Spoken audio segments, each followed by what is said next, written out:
আমার মাইয়াটার জ্ঞান ফিরে না কেন?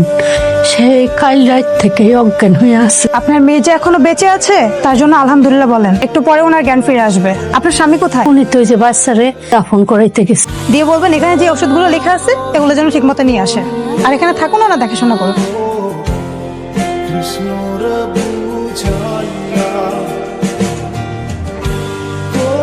তোমাকে মেরে ফেলেছি। তোমার মায়ের সাথে আমি অনেক বড় অন্যায় করেছি বাবা। সন্তান হিসেবে স্বীকৃতি দেইনি। তোমার মা একে একে অনেক লড়াই করেছে। আমি অনেক বড় পাপ করেছি বাবা। এই পাপের কারণে